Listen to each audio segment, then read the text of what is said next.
এটা দেখে খুব অবাক হচ্ছিলাম। পরে পুরো ওই জিনিসটা জানতে চাইলাম যে কিভাবে গুম হইলো বা বিষয়টা কি, আমি বোঝার চেষ্টা করতেছিলাম। এখন একজন মানে আমরা তো সকলে স্বাধীন দেশে বসবাস করছি, আমি যে কোনো জায়গায় যেতে পারি, আমার অধিকার আছে। তো সেই ক্ষেত্রে যে কেউ যে কোনো কথা বলতে পারে। তো এখন আপনার পেছনে কথা বললেই যে আপনি ওকে গুম করে দিবেন, এটা তো কোনো মানে গণতন্ত্রের সম্পূর্ণ বিরোধী। তো এই বিষয়গুলো আমি একটু পর্যবেক্ষণ করতে চাচ্ছিলাম যে 16 বছর কি এত কিছু হয়ে গেল। আমি ওই জিনিসটাই দেখার ট্রাই করতেছিলাম, প্রত্যেকে দেখতেছি আস্তে আস্তে। RICL TMX, যুগের পর যুগ স্থাপনা থাকে মজবুত। বিগত সরকার আমল তো কেউ কথা বলতেই পারে নাই সাধারণত, মানে নিজের মত প্রকাশের যে অধিকার ওইটাও ছিল না। তো এখন দেখি সামনে কি হয়, সামনে যদি ভালো কিছু আসে এটা আশা করি আর কি। এই ধরনের চিত্র তো কেউই আশা করে না ভাই। এখন আমি বাসায় থাকি, হঠাৎ একজন এসে আমাকে নিয়ে গেল, আমার পরিবার জানবেও না। তো এই বিষয়গুলো তো সম্পূর্ণ হতাশাজনক। একজন মানে রাজনীতি করলে যে প্রতিদ্বন্দ্বী হয়ে ওঠে এরকম না। এত যে দুরবস্থা এটা তো আমরা গত 16 বছরে খুব একটা অনুভবও করতে পারি না। এসব নিয়ে সাংবাদিকরাও খুব একটা প্রচারও করতে পারেনি, আর আমাদের সামনে খুব একটা তুলে ধরাও হয়নি। অল্প কিছু জিনিস আসতো, সেগুলো দেখে আমরা আটকে উঠতাম।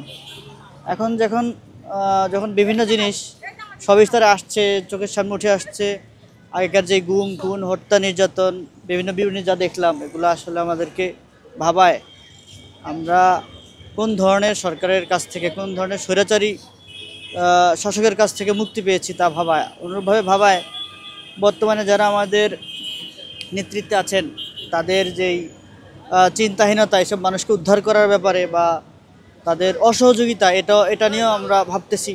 আমাদের চেয়ারের পরিবর্তন হয়, কিন্তু আমাদের আসলে মানুষদের চরিত্রের পরিবর্তন হয় না, এগুলাই ভাবছিলাম। আর যদি পরিবর্তন হইতো তাহলে আমরা কিছু রেজাল্ট পাইতাম, যে না আমাদের এই হারানো লোকগুলো আমরা ফিরে পেয়েছি।